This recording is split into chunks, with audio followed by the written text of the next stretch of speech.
Miavana manalo amin'ny tompo amin'ity andro alarobia 10 Aogositra 2020 dia mafana indray ny mizara ho antsika ny finainan'io.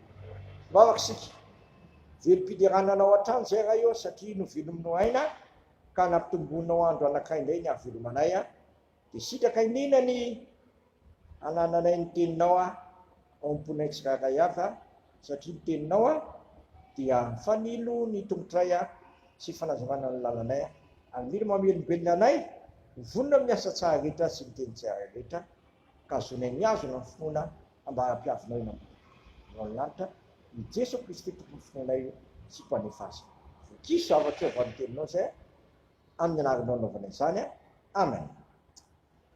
Ny anjara mofinainao antsika amin'ity andro alarobia 10 Aogositra 2020 gavana salamo faefana amby efapolo andimy fasivy ka hatramin'ny faharoa-ambinifolo. Salamo faefana amby efapolo andimy fasivy ka hatramin'ny faharoa-ambinifolo amin'ny anaran'i Jesoa.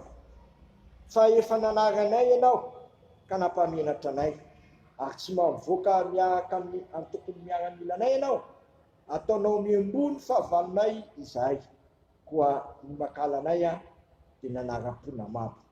Atotro tahaka ny ondry hoanina izay ary ahelinao ana firenena samihafa, mivarotra ny olonao tsy vola tsy areny ianao ka tsy mahazo tombony amin'ny vidiny, ataonao fandatsan'ny olona miray monina aminay izay dia fanakora tsy falison'izay manodidina anay.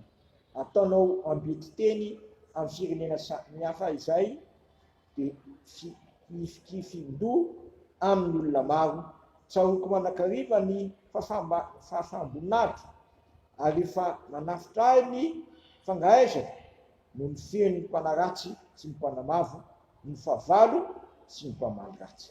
Izany rehetra izany no manjoro anay nefa tsy manadina anao izay ary tsy mivadika ny fanekenao, tsy memitra ny fonay ary tsy miala amin'ny lalanao ny dianay, nefa ianao nanontoana anay teo amin'ny fitoeran'ny ambodia sy nanarona anay tamin'ny andro ny fahafatisana raha nanadino ny anaran'Andriamanitra izay nananaty tanana tamin'ny Andriamanikafa. Tsy andinitra izany va Andriamanitra fa izy malala ny miafinao am-po fa noho ny aminao no amin'ny nanay manakariva toy ny ondry vonoina no fijeranay. Masinao manamasina anay amin'ny fahamarinana, ny teninao ny fahamarinana. Amen. Miavana malala zao lahatsoratra masina izay vao avy vakina tamintsika teto zao dia mampiseho fa eo ampelantanan'Andriamanitra avokoa ny zavatra hita. Eto dia tahaky ny nafian'Andriamanitra ny firenen'ny Israely satria lazaina fa efa nanaranay ianao ka nampahamenatra anay, tsy mavoaka miaraka amin'ny tokony miara-mila anay ianao, ataonao miambony ny fahavalonay izay ko ny makala anay dia manara-po na maro.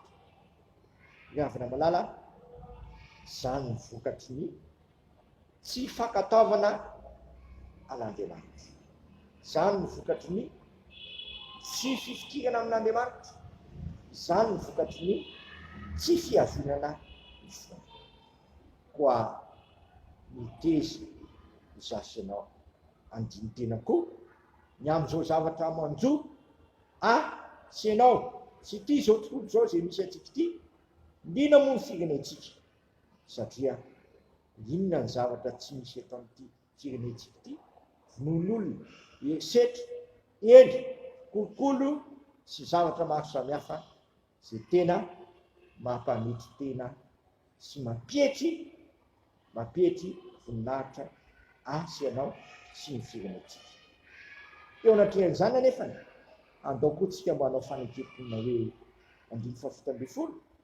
Izany rehetra izany no manjo anay nefa tsy manadino anao izay ary tsy mivadika amin'ny fanekenao, tsy memitra ny fonay ary tsy miala amin'ny lalanao ny dianay.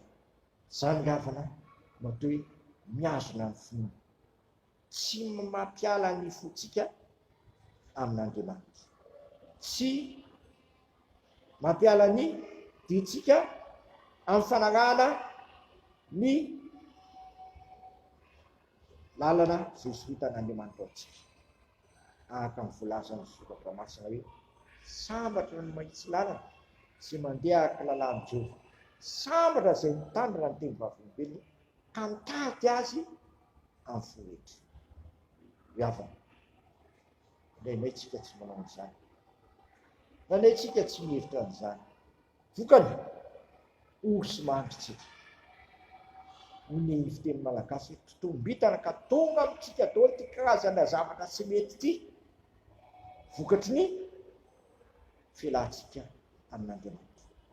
Koa mikambana amin'ity andaontsika manao fanakepona koa izany rehetra izany mandroanay, nefa tsy manadinanao izay ary tsy mivadika amin'ny fanakenao, tsy memitra ny vonay ary tsy miala ny lalanao dianay. Izany lalana sy famarinana Jesosy Kristy tsy misy makana amiray raha tsy amin'ny lalana. Koa miverena zasy ianao amin'ny Kristy, fa io soratra masina miverina ianao dia raisokonay. Koa kanamizana itsika fa Jesosy Kristy no lalana sy famarinana fiainana, ka miverena namoana ny teo faty izasy ianao, miverena faingana fa mitodika amintsika dia raisinay ary voazy ny fiainantsika ary tonga olombavao dia azonina amin'izay ny fona miverena tsara aza mivo mitelezaina aroka fanapofo amin'ny fanompoana ny tompo. Amen. Dia raha sy misaotranao izay raha eo fa novanginao indray tamin'ny alalan'ny teninao, nahariarinao anay fa tsy tonga foana ny zavatra rehetra fa misy antony avokoa, indrindra ny vaoriana mba ny fijaliana. Matoa izay ampatalovinao zava-tsarotra tsy managnina tahaka izao dia tianao todika bebe koa aminao akanamizana izay fa ianao manana telo fiainana izay. Dia ampianary izay tompo mba tsy ampiala ny fonay aminao na ampiala koa ny dianay amin'ny lalanao fa mpandehanao aminao izay tompo. Fa aminao no misy lalana sy famarinana fiainana ary tsy misy makana aminao tsy amin'ny alalan'i Jesosy Kristy. Dia sitrakay ny ary hivavaka hoe rainay izay ny an-danitra, masina ny anaranao, ho tonga ny fanjakanao, ataony ny sikaponao etỳ tany tahaka ny an-danitra. Menay ny anona sahazo anay na manalany hevitay tahaka na milanay izay meloka taminay, aiza mitondra anay amin'ny fakapanahy fa manafanay amin'ny ratsy anao fanjakana sy ny hery ary voninahitra manakizay. Amen. Raisiny tsodrano ary fiadanan'Andriamanitra izay mihoatra ny fahalalana rehetra ary ny fonaresiny ny fitarion'i Kristy Jesosy matoky izay miantso anareo sady hijanona ny fisana. Amen. Voninahitra ny ho an'Andriamanitra reny ihany amin'ny anaran'ny Ray sy ny Zanaka ary ny Fanahy Masina. Amen.